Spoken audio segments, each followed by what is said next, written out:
Hi, and welcome to Voices Beneath the Waves. My name is Stephanie Miele, and I have the distinct honor of interviewing Szilvia Gogh tonight. She is an amazing individual, a fellow Sea Sister, and has, I think, some important messages interwoven into her story and what she's been able to accomplish in her lifetime. So, without further ado, I'm going to bring Szilvia in.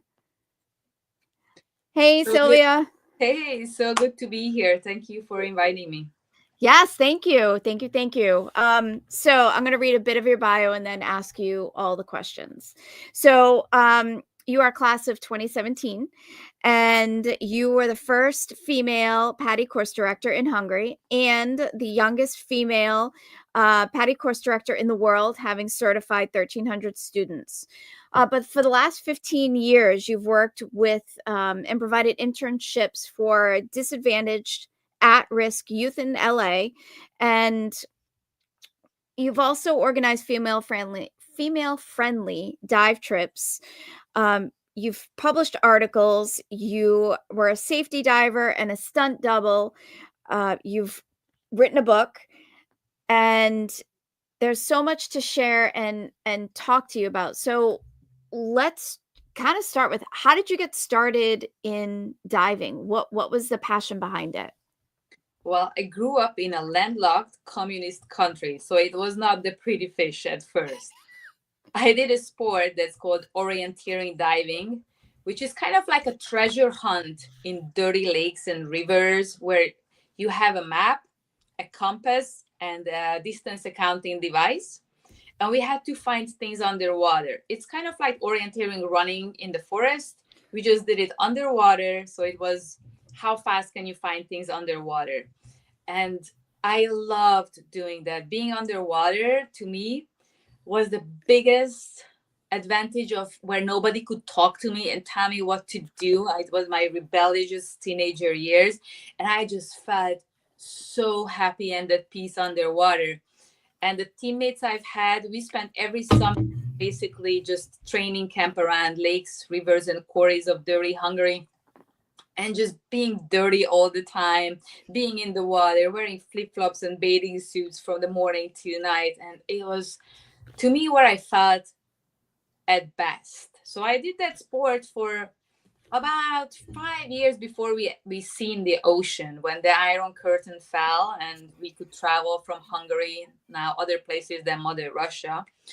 We went to Corfu, Greece, where we have been diving first in the ocean after like 500 dives of lakes and quarries. Can you imagine dropping Wow. into where you could see there were like turtles, octopus, colorful fish, and that feeling of like that you can only really experience when you are in space where you just weightless, free, float, and belong. Yes. I knew right there and then that that's what I'm going to do for a living. I'm going to live somewhere where there is palm trees, summer all year round, no winter, and I'm going to make a living of being a scuba instructor, which obviously was not something that everybody approved or thought that it's possible for a girl who doesn't speak English, Yeah. comes from a landlocked country, to have such dreams. So they always said, yeah, diving is a hobby, go to college, get your education. And, I did. I actually have a degree in engineering and marketing. But all along the way, I always knew that my passion is diving and traveling. So I had an opportunity to go to the Mediterranean Sea, Malta, where one of my friends was working as a chef. So he invited me one summer to go and work as a waitress in the restaurant where he's working as a chef. And needless to say, I walked into the first dive shop, and seeing how much diving cost, I realized I don't have the money to pay for that. Wow. Yeah. But I really wanted to do it. So over the months that I was there, I worked up the courage and I walked up to the owner lady and I asked if she offers internships. Huh. And she's like, what?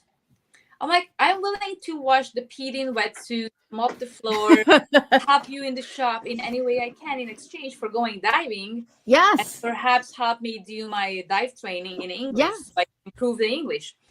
And she's never done anything like that before. Looked me up and down and said, you know what? Let's do it. Let's try.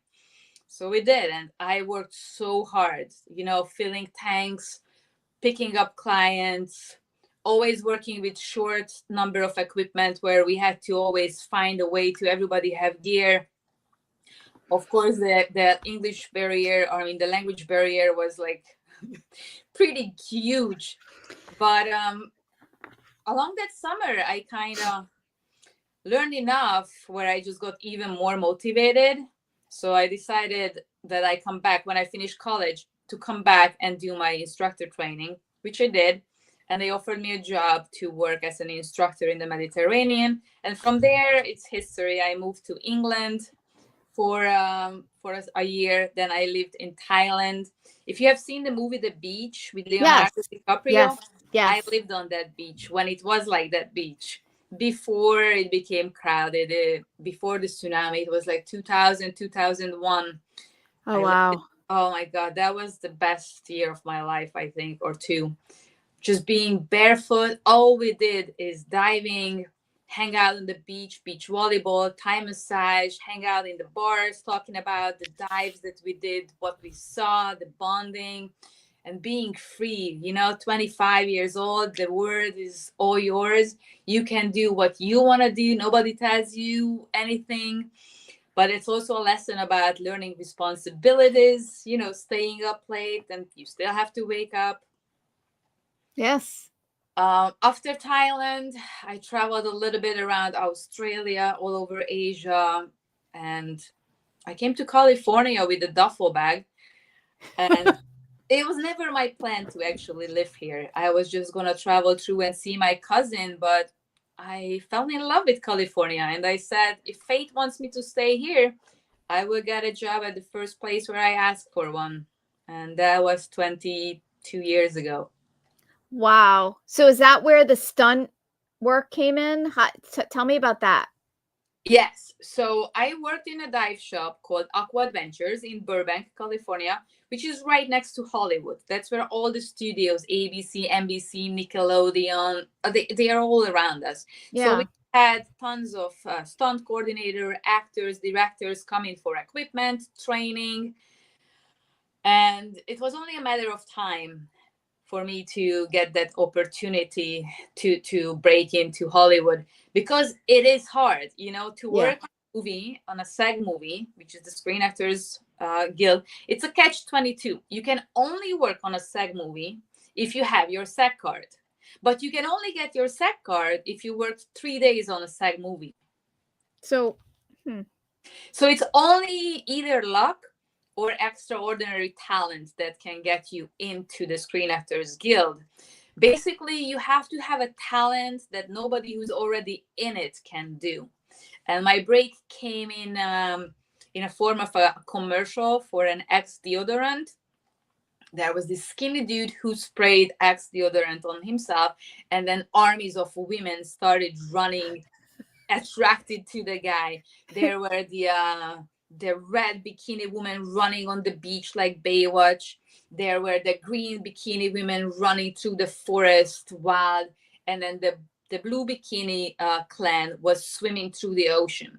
So they were filming February in the Pacific Ocean. That it's even during the summer it's not warm. Our current coming from Alaska, so it's at average 60 Fahrenheit, and the winter 50, 40 some.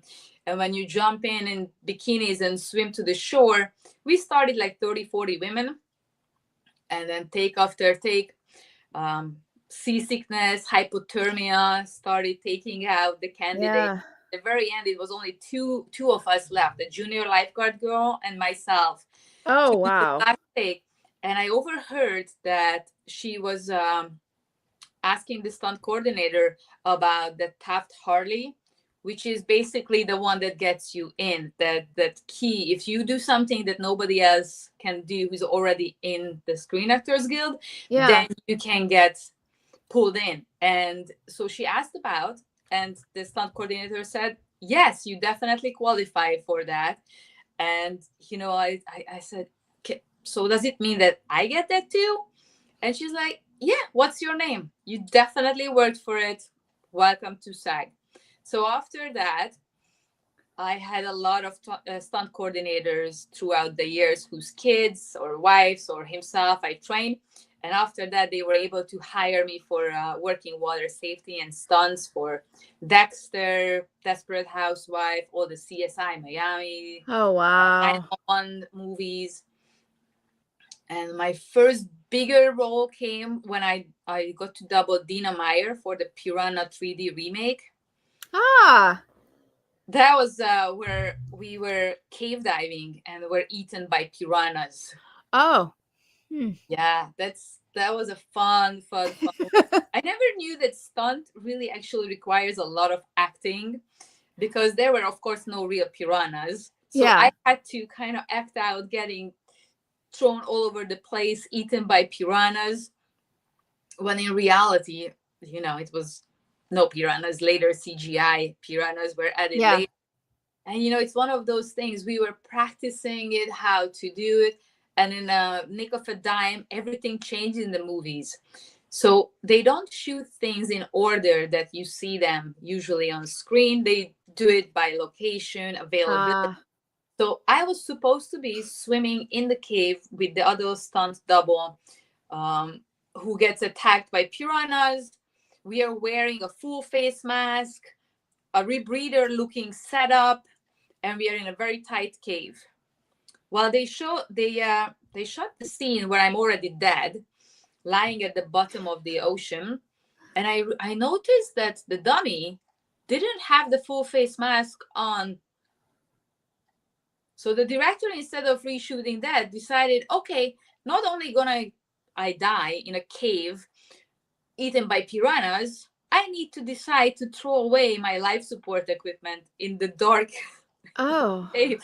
So in the last minute, they changed everything, and I had to kind of do a free dive, breath hold in a cave that both end was blocked by camera operators. I take a last deep breath, take my mask off, throw away my equipment, have bubbles everywhere, fight the piranhas, and kind of scenically or very theatrically die. That's definitely different.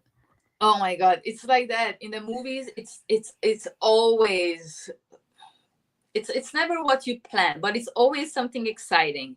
And it's great that over the years I had a team that I worked together as safety and stunts, and we kind of trust each other with our lives. Yeah, you would have to in that situation. Absolutely. And after that came more and more. I think one of the coolest things after that was I got to double Drew Barrymore for Big Miracle. I was her ice diving stunts double. Basically, it's where the whales get stuck under ice and a lot in Alaska, and we had to kind of find a way to rescue the whales. That was a really, really cool shoot, and it was actually up in Alaska. Oh, wow. So working on the movies is not only exciting, but it also took me around the world, traveling to cool places where I got to do fun things, get paid really well. When you compare working as a scuba instructor and working on the movies, it's day and night. Oh, I bet. But at the same time, it's very unpredictable. So as much as I love stunts, I realized that I don't think I want stunts to be my livelihood. I don't like the unpredictability of when is that next job coming. It's a lot of ass kissing, to be picked for stuff. Because just like in a lot of places in your life, it's not always about what you know and who you know. It's who knows you. Yeah. Yeah, absolutely. And sometimes life can be unfair, fair, in all sorts of different ways. So it sounds like it set these experiences, one with the individual that gave you the internship opportunity, because I noticed that in the information that I was reading about you, internships are very important to you, and I'm assuming that set the stage. Then you add in the stunt work, and then what was the next iteration? What came next after the stunt? Because it's unpredictable. Being able to make a living, I mean, you have to eat, you have to pay rent. So what was your next pivot? Well, I'm lucky that I kind of combine a lot of my passions instead of just having one main thing that I do. I mean, scuba diving was always the main thing in my life. That's Yeah. basically took me places. But I love to travel. I actually went to jewelry school. I have a Oh, degree in from a Budapest Art Institute to make silver and gold jewelry. And throughout my travels, I love picking up materials. For example, in Nepal, I pick up beautiful little ornaments, or Egypt turquoise, or Indonesia pearl, and I bring them back and create one of a kind, unique jewelry that kind of reflects my passions for nature. It's a very positive outlook on life, and it resonated with a lot of people. So I started my jewelry company, Gogh Jewelry Design, as well as I started an online platform called Miss Scuba, miss-scuba.com, yes. where I wanted to unite women from around the world. We live in a world where it's so much competition, so much I don't know, everybody's about themselves. But diving to me is one place where everybody is supposed to, or is, when you're on a dive boat, everybody gets along. So I found Miss Scuba is a great place for women who are adventurous to get together, share our experiences, the equipment that we found that is not just the same guy's equipment made in pink and small, because I hate pink passionately. Travel tips and travels where we went diving and our experiences. I've been traveling for the first 20 years as a solo woman, and a lot of people ask me, how do you dare to go and travel by yourself in Thailand? You're so brave. So I wanted to share my experience and other women who are doing the same things experience on this platform. And in a way, it became also kind of like influencing before Yes. the term influencer was even a thing. Yes. So my best friend and now husband, Hilaire, is a camera operator. He used to work for ABC, NBC, producing and shooting travel and restaurant shows. He also used to work in the music business, managing bands like AC/DC, Metallica, and stuff. So we kind of combined our forces. We had this brave idea that we want to go to places that we can never afford, like South Africa, Antarctica. And by that time, I was already a course director, and I kind of had a presence in the dive industry. So we decided to start walking the travel shows and the dive shows and DEMA, and approach companies to go and put together a marketing package for them, like a short video for their website, a 20-minute video for their DVDs they were handing out at travel shows, Yeah. write articles that I submitted to travel and dive magazines, and put it up on Miss Scuba. So basically showing a girl traveling the world. And my tagline always was, don't just dream about be here, be here. Get people excited to travel. So that was the other thing that I did next to teaching diving, stunts, jewelry. We traveled, we got lucky. We went to one of the first places we went was Unexo, where Christine Senado was doing the shark diving. Yep. And the Philippines, Fiji. Oh, I love Fiji. The Bengal Lagoon, they invited us. So basically, I started doing that with Hilaire, travel the world. I come from a family that was never rich. I never was the prettiest or the smartest, but I was always the hardest working and always finding the way of doing things that I didn't have the money to buy. So I did a lot of things in my life that the combination of it kind of gave me a pretty good living. And like you mentioned, the internships along the way, even at the dive shops, I always advocated to have interns work for us and pass on that opportunity that I was given. Yes, 1,000%. And that's why I'm working with the A Chance for Children Foundation, because it's right here at our doorstep. It's local. I see I make a difference. And when you take a kid who lives in Los Angeles, 20 minutes from the ocean, but never seen the ocean, some of these kids never had a bathing suit. You take these kids underwater, something just clicks in their head and they start to think that maybe, just maybe, they really can do whatever they put their mind to. These kids that we are working with are at-risk youth, as you mentioned. They come from gang violence. Their parents are either in jail or just don't have the time to give them guidance and support. And the lady who is founded the foundation, the A Chance for Children Foundation, is Tay Collins, and her husband, Greg Bonin. They are the starters of the Baywatch series. Oh, okay, yes. Greg actually is a real life lifeguard in Malibu. He's 70 some years old and still is a lifeguard. So it all started by him rescuing 2 of these inner city kids who were swept off by a riptide. And then he realized that these kids don't have anything to do after school. Gang starts recruiting very early the kids. And instead of doing that, they wanted to give them outlets such as learning swimming or fishing, surfing. I did scuba diving 20 years ago to their programs, and I still do it every summer.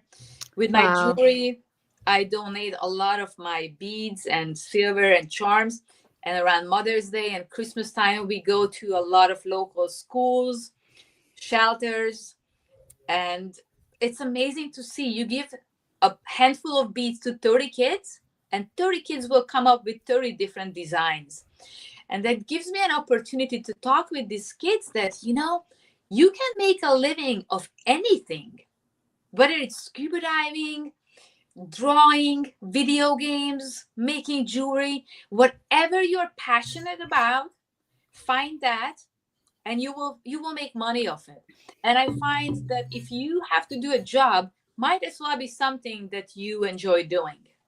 Right? Yes. Yeah. I mean, it sounds like there's so much passion interwoven in everything that you've touched, whether it's the diving, whether it's the stunt work, whether it's helping children.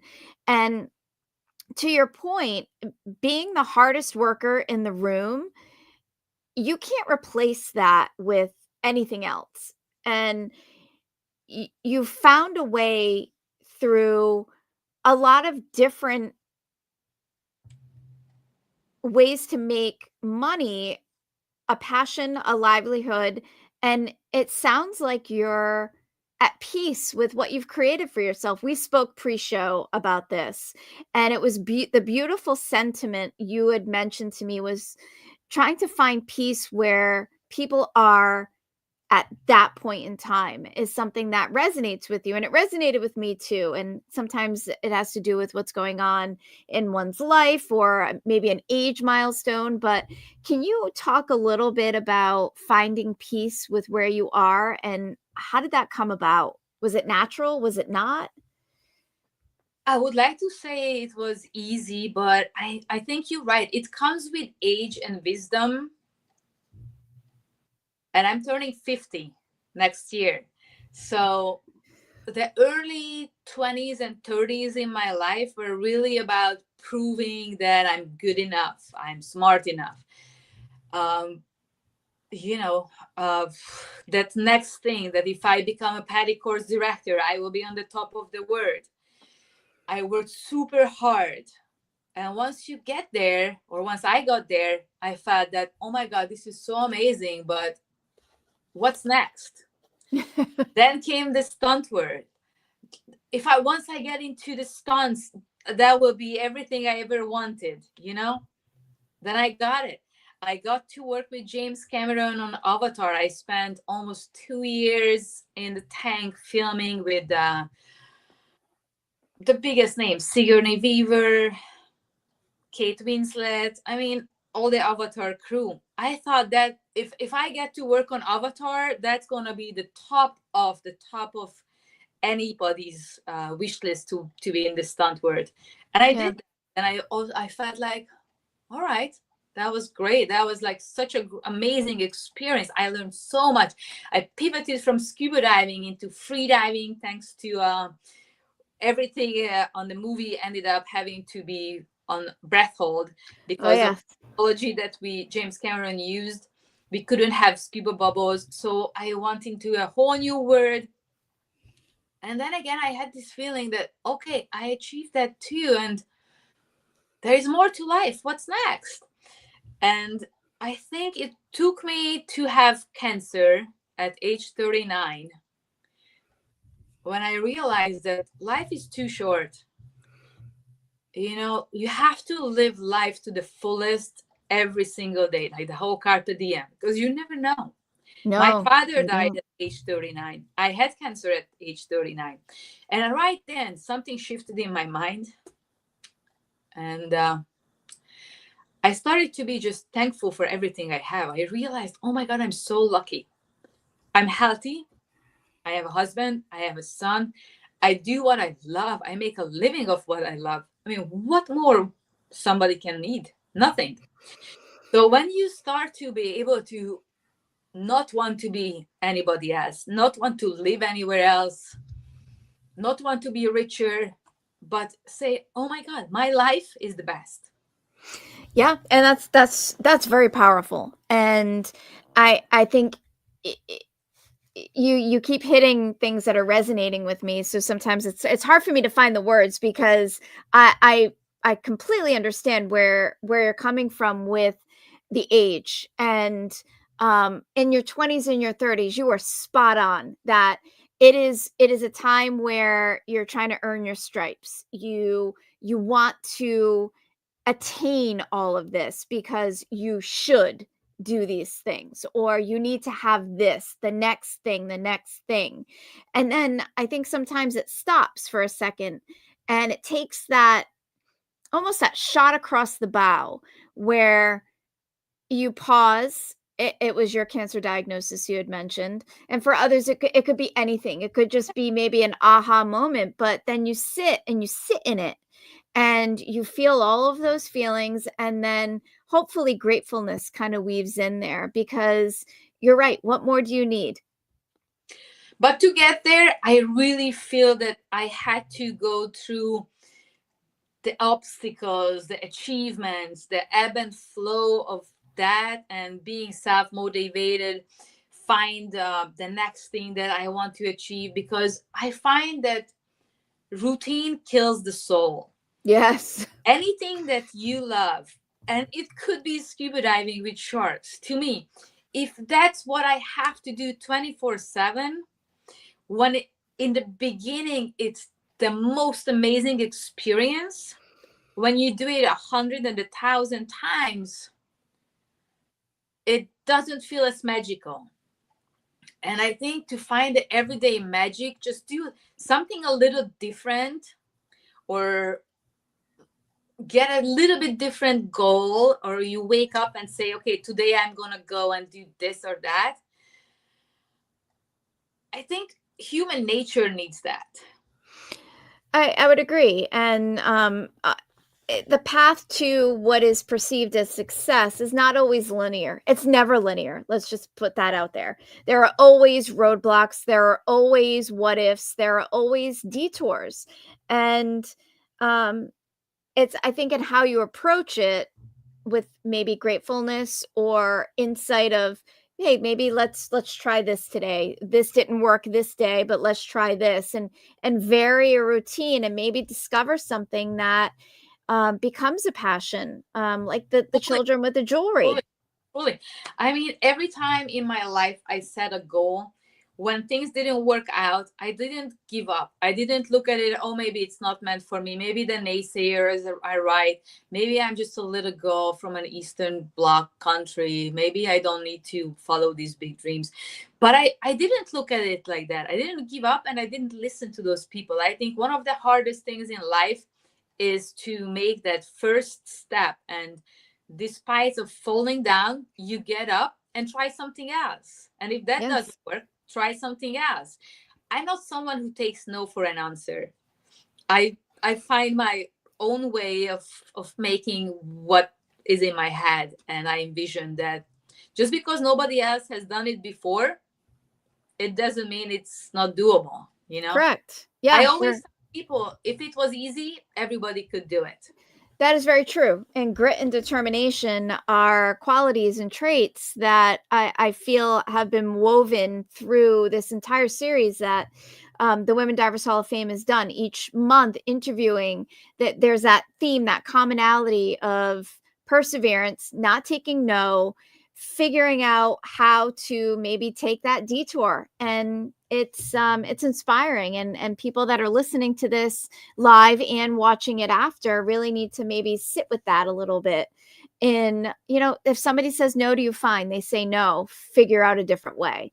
That's unfortunately, life throws curveballs, and it's the response to those curveballs that really kind of make a difference. Not only that, I think we live in an era where everything is, we've just talked about it before the show started, everything is instant, Mm-hmm. Everybody puts on their best face on Instagram with the filters, the happy face. And I really feel if you can just be authentic and share the obstacles that you are facing and ask for help and put in the work, it takes a while, but you can get to the place where you can say that I am enough and I feel good in my own skin. I don't need to put on makeup. I don't feel that, oh my God, if I was just 10-inch taller, 10 pounds lighter, a little bit more blonde and a little bit more rich. I really feel that the world we live in is so hard to feel content. Yes, because it's a constant reel. So if you're on social media, you're seeing, oh, this person has this or this person has that. It becomes a rat race. And you feel you need to have the streaming of you diving with sharks, always the newest bikini, always a 10, always wake up perfect. But that's not reality. That no, is not. it's If that is. And you know what? I think that's good that's not life, because life is messy. It has to have the ups and downs. If it's always good and everything always works out for you, then you don't really feel the highs, the happy when things are great, because you don't know what the lows. Yeah. So you have a book coming out. It's in final edit. Yeah. Tell us about the book. What inspired it, the topic, and what can we expect when we buy it in November, October? Well, the book is diving into dreams. It's adventure narrative. We can call it self-help book. We can call it a memoir. It's basically an eat, pray, love type book with scuba diving, travel, soul searching, and it's my life. What inspired it? Why a book? I get so many times people tell me how lucky I am.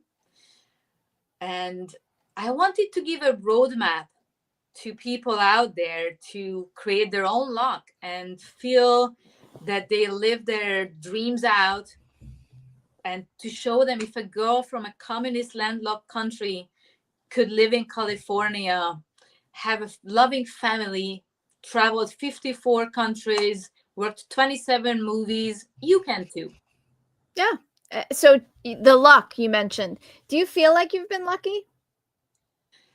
I always say that I was born under lucky stars, but at the same time, there's a saying that I love: luck comes to those who stay busy while waiting.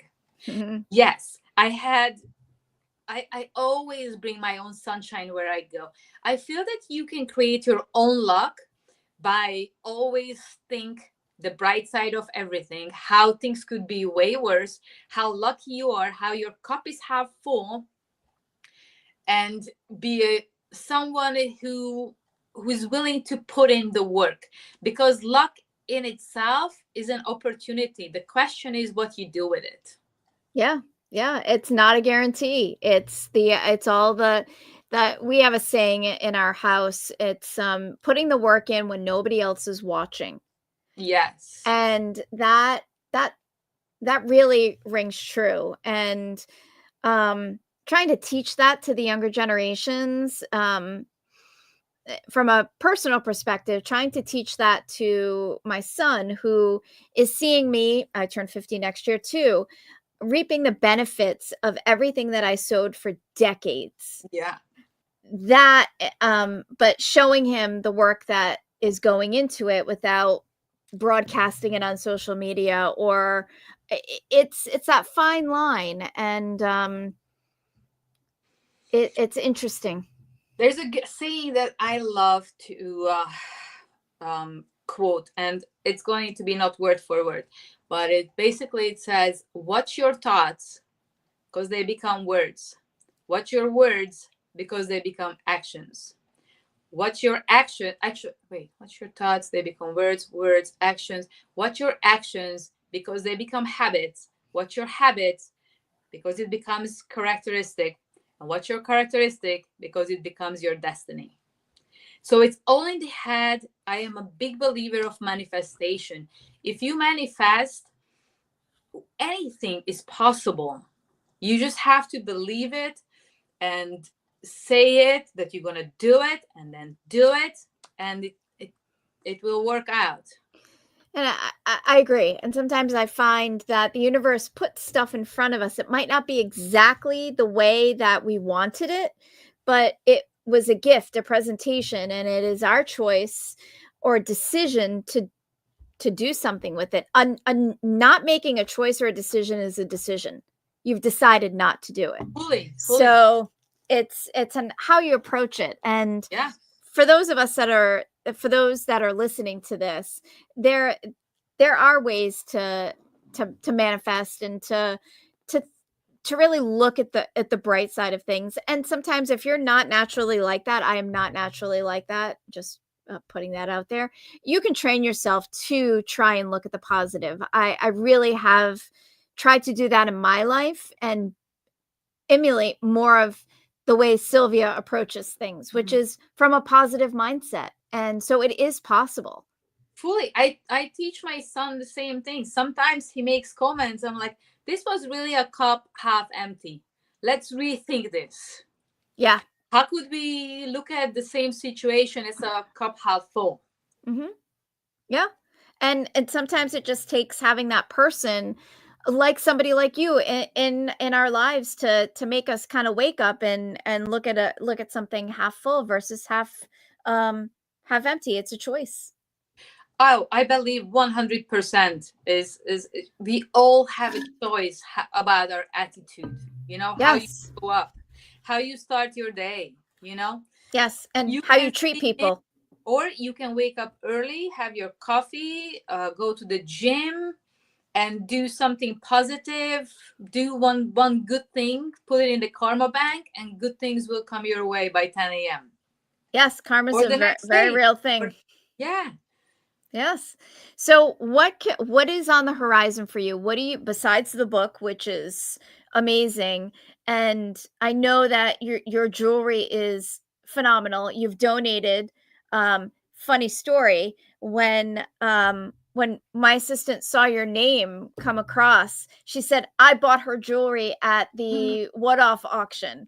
And she wears it to this day. It's so happy to hear that. It's phenomenal. So she was super excited that I had the opportunity to interview. So what's next? What do you have planned that you're willing to share?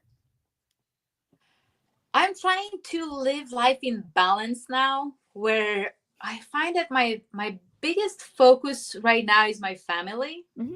I was a gypsy my entire life. Now I'm a home-based gypsy.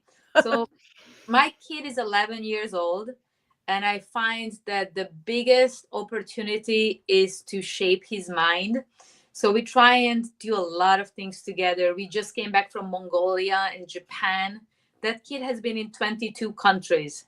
Make him a well-rounded, world-traveled, passionate, people-loving individual. So I want to spend the next decade traveling with my husband and kid. Now he's getting old enough where he's ready, almost ready to scuba dive.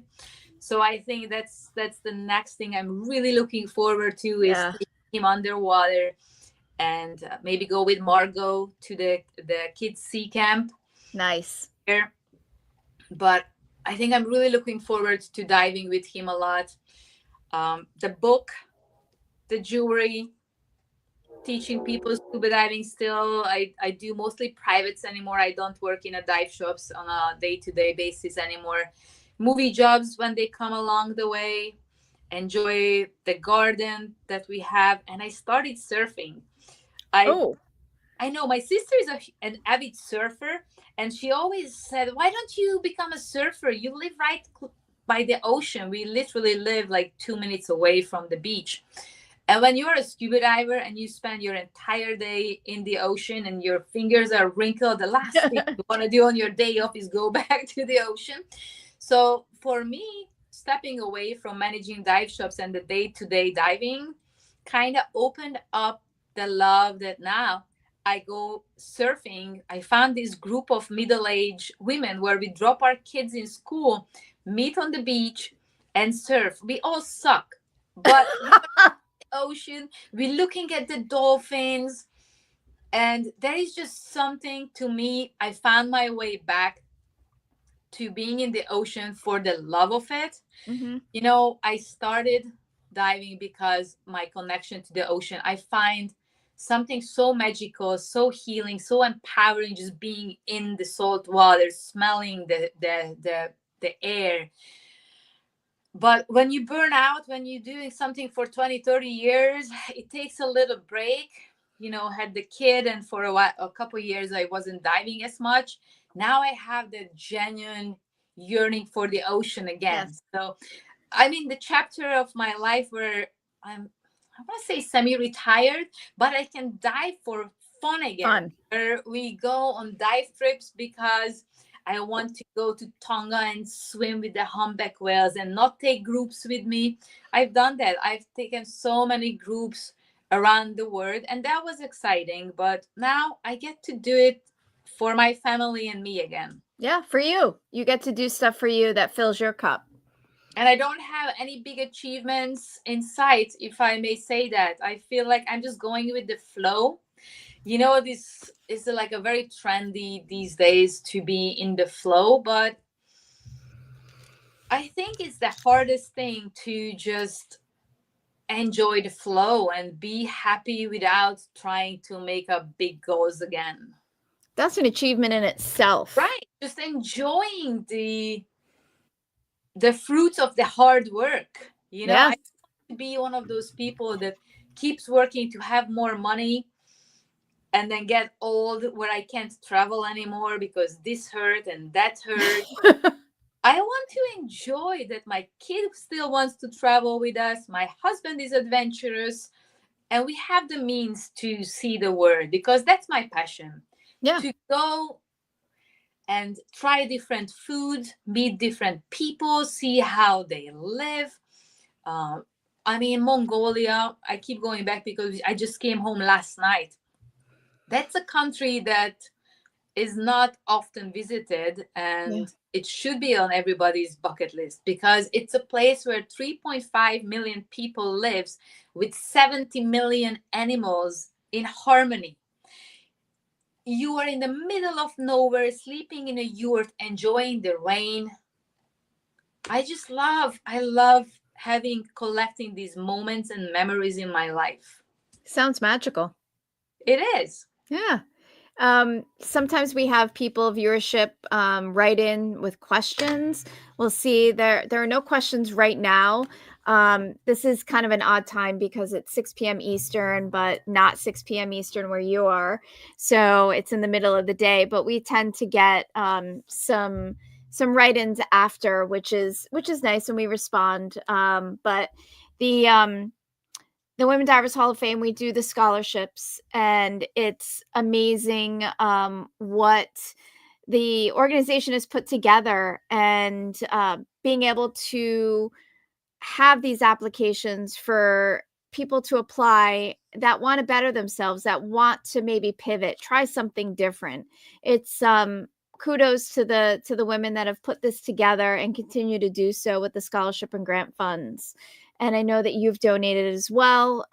It's special. It's very special. It's an incredible opportunity, and I would love to see more and more people applying for these scholarships.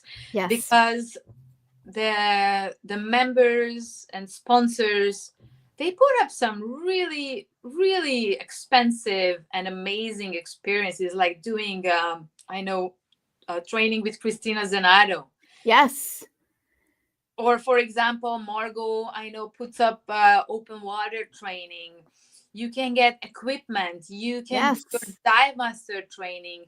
Those who are in photography and science, there is like amazing opportunities.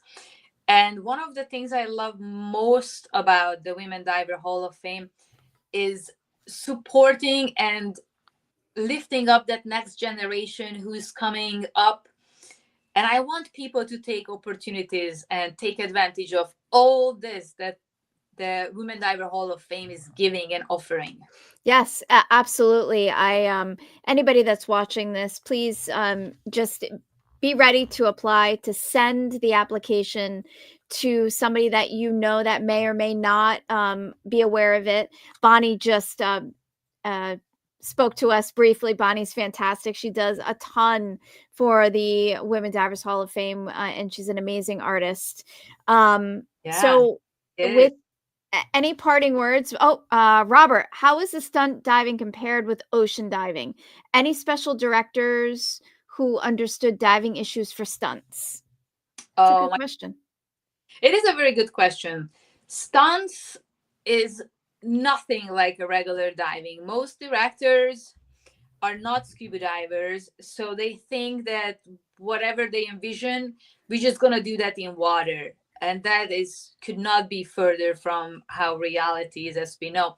One director, James Cameron, is one who understands water, has the greatest imagination, and can articulate what he wants rather than just say, that was great, let's just do it one more time, just better. He tells you to the dot to move your hand up or down and articulates what he wants. He's a visionary. He's a genius. He's an engineer, an avid ocean lover. So he's my favorite director to work with, and I think he's the most in tune with water and diving. Yeah, I've heard. I mean, the same sentiments. We've had probably a mutual friend, Kirk Kroc, has spoken. Yeah, has spoken amazing words about James Cameron and his love of the ocean. He's an ocean advocate, a steward of all things aquatic, and it's just amazing for him to utilize his vision to bring something to life that is just, it's visually stunning, and the message is beautiful. I find he's undoing what Jaws did to scuba diving. He's showing the underwater world in Avatar, and I really feel that because of the movie, because of the beautiful creatures that he not only dreamt up, but is just basically showcasing California diving and like all the crazy creatures that really are in the ocean to people, I really find that more and more people will say, I want to see that. I want to go underwater. Yes, absolutely. And what he's doing for the generations, our generation, the generation before us, and the generation coming up, is he will leave his legacy forever. If he does nothing else in his life, I think he's already done it. And so I agree. I couldn't agree more. Well, with that, thank you for taking the time to be with us this evening, this afternoon, this morning, depending upon where the viewership is. It was great to chat, and I'm looking forward to reading the book and talking to you soon. So thank you, thank you, thank you. it was such pleasure having a conversation with you, and I will definitely send you an early copy edit. Yes, thank you. Thank you, thank you. Thank you again for taking the time to tune in, and it's a great pleasure and honor to be able to interview these amazing women. And tune in next month. We will be sending teasers out, and I look forward to hearing from everybody and seeing you next month. Take care. Good night.